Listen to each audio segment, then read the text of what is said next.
Welcome back to In Medbday. So today we're going to be doing a interview video, as you can see from the title. So we're going to be answering questions that you might have, and then we're gonna do a part 1 this week, and then we're going to release a part 2 next week. Yeah, so stay tuned for that. So how did you prepare for medical school interviews?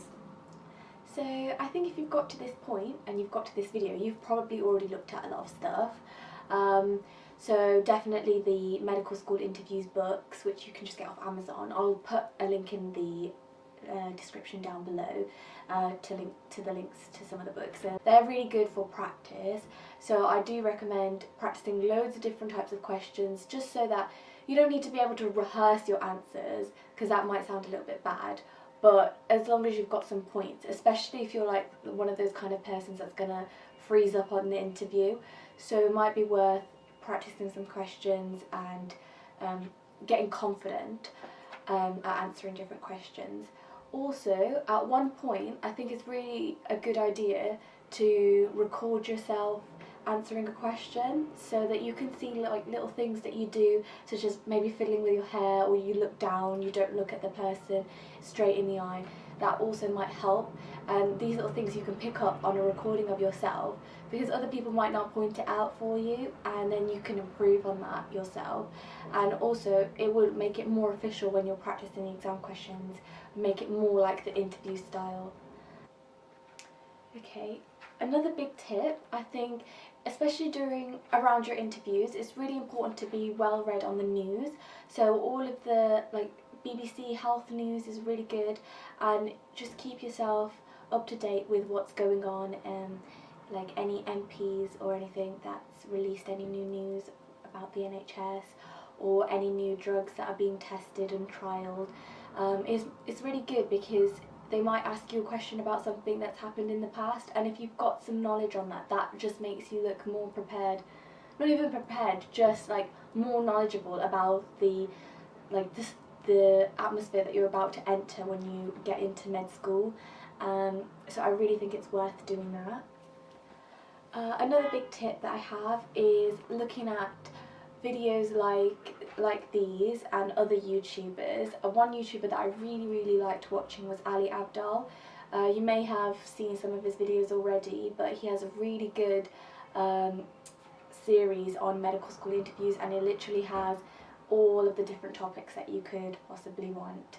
It comes from ethical questions, they do specific things to ethical questions, why you want to go into each university and things like that. And this leads on to my next point about, so depending on what university you're going for the interview for, you should research that university and see what their course is like, because universities want to know why you really want to go to that university. So it's worth researching the medical school's course structure, so what kind of things they offer. So it could be like how their years are structured, or where their placements are. It's worth looking into that, and it's good to mention those things as to why you want to go to those universities specifically. Okay, do you have any specific tips for Cardiff University medical school interviews? Yeah, so I think that Cardiff University really want well-rounded individuals, so they're really into students that are doing other things other than just studying. So they like to know if you do any sports, you do any volunteering. Obviously it needs to be regular volunteering, because that looks a lot better than, oh, I spent one day in a care home. So maybe if you're doing a project with some young students in the community, or you go to a care home every Sunday and you help entertain the elderly that live in that care home, they like to hear that kind of stuff. So it's definitely worth saying and doing things in preparation for your interviews that you can talk about like that. Also, if you think about it from the interviewer's point of view, they're interviewing how many candidates in a day, seeing people literally minute after minute, especially if it's an MMI situation. They've just spoke to someone for 6 to 8 minutes, and now they're speaking to another person for 6 to 8 minutes. it's going to get a little bit boring if people are saying the same things. So try and keep it as interesting as possible, and just keep it maybe like a conversation, just so that they feel more active in the interview. And if you say something interesting, they're more likely to remember you and more likely to like you as well. They want to see that you're a person, not just a robot that's like another robot that's applying to medical school. Another thing, I think this might count for a lot of universities, but I know at Cardiff University they're not big on work experience. So obviously it's a requirement for all universities to get in to have work experience, but I don't think they are really interested in hearing about your work experience, especially if they're medical professionals themselves. They know what happens with work experience. They were probably the ones offering that work experience to other medical students. So I think it's maybe worth missing that out. It's not an interesting thing to present to the interviewers. Again, to keep it specific to the university, so for Cardiff University, on our course we have placements and they're all across Wales. So we have placements up in Bangor, which is really far away from Cardiff, West Wales, Wrexham. So it's really spread out. So it's a good, you could say during your Cardiff University interview, I'm really looking forward to doing placements all across Wales, getting to explore what Wales has to offer. Say if you like climbing or any kind of like outdoor sports, you could say, oh, I'm really excited, I hopefully get placed in Bangor because I can go climb the mountain there, I think it's Snowdonia. So it's worth just looking up at the university again, and for Cardiff, knowing that the placements are so spread out. You could also talk about the curriculum, like how it's structured. So at Cardiff University we have a spiral curriculum, which means that everything that you do in first year, it gets repeated again and again throughout the 5 years, so that you really reinforce that knowledge. And if that's a good way of learning for you, you could explain to the interviewer that that is a really good way for you to learn, and you really look forward to learning that way. Also, a little fun fact about Wales and Cardiff is that Aneurin Bevan, the founder of the NHS, is actually from Wales. He's from Cardiff, and they have a statue of him in Wales, which might be, if it comes up, you could maybe mention that. I think I found a way for it to come up in my interview, and I think they really liked it. It's just, again, a way of showing that you really want to go to Cardiff University or whatever university you want to go to. Okay, Jasmine, how do you deal with unexpected questions in the interview? Okay, so I know when you're preparing for interviews, you're always looking at the practice questions, the questions that always come up, like teamwork questions, or your motivation and what keeps you working hard, all those kind of questions that you always practice. But sometimes in interviews they do like to throw in either questions or even activities that you just don't expect to come up. So an example for me would be when I did my Cardiff interview, I was not expecting to be handed a photo of a blind man walking in the forest and being asked, okay, how does this man feel?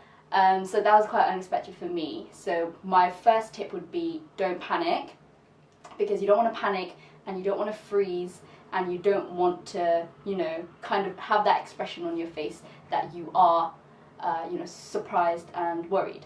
So the first thing I do is just think about it, take a few seconds and just try and answer, like, what are they trying to get out of me here? What are they trying to make me say or do to show that I am going to be a good medical student? Because that's the whole exercise, is the point, to show that you are going to be a good medic, you're going to be a good future doctor.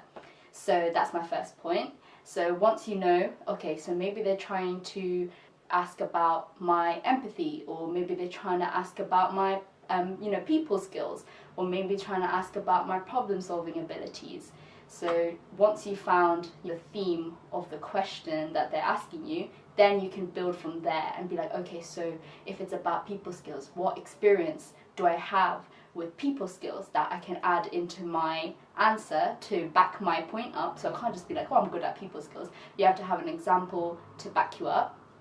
Or if it's about team working skills, then you also need to have a point to back you up about that one, because the whole point about being able to answer those unexpected questions well is to look like you have prepared for it by having these examples from your own life.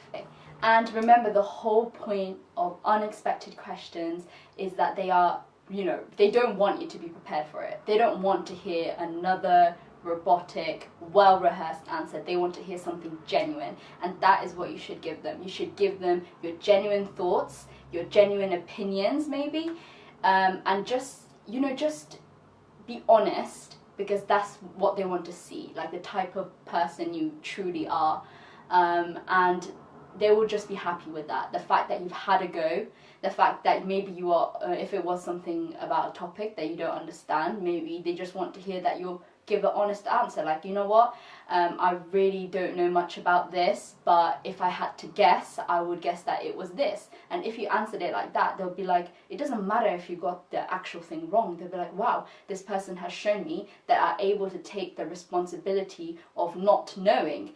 And that's really important in medicine, is the fact that you can own up to not knowing everything. So that's the other point that I would give for unexpected questions.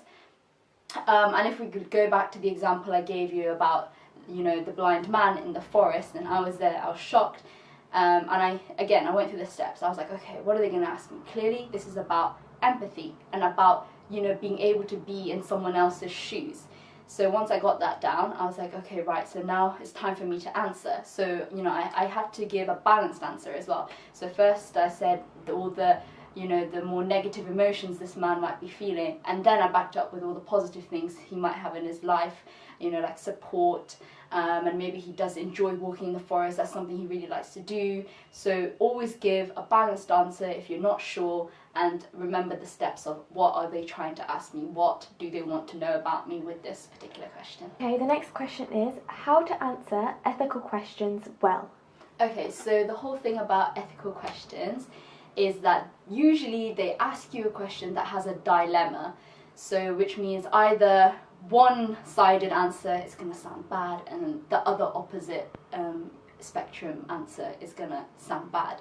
So the whole point of this is to be able to have that balance. So just try and picture like a scale in your mind when you're trying to answer this question, and try and make sure that the scale is balanced. So for example, if we're talking about abortion, read really well on the current laws that are already out there about abortion, or even if it's about euthanasia and things like that, like make sure you read up on the laws, you know about the specific dates or like the specific criteria for these things to be legal. And then after that, it's kind of your own opinion that comes in. So try and not have too much of a strong opinion, because what they're trying to get from you when they're asking these ethical questions is this person, again, able to think in different perspectives and to be able to understand them as well, and why certain people might have certain opinions.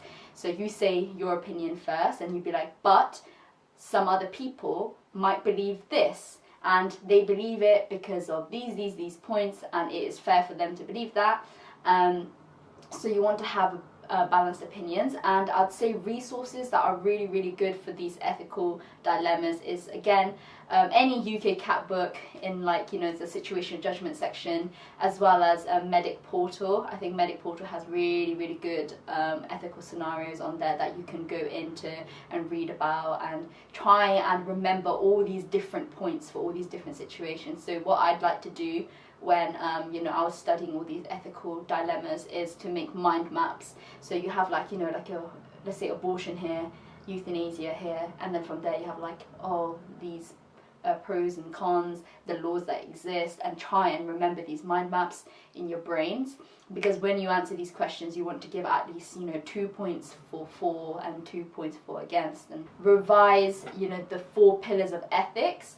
So once you remember the 4 pillars of ethics, try and put them in your answer. So if you know about autonomy, so let's just say people are talking about vaccines and how mothers well, you know, just people in general, they don't want a particular treatment, or they don't want a particular management plan. That's autonomy. So that is one pillar of ethics. So you can be like, I know that one pillar of ethics is autonomy. Therefore, and then incorporate into your answer. It looks really good. You have a point, you know, backing up your point.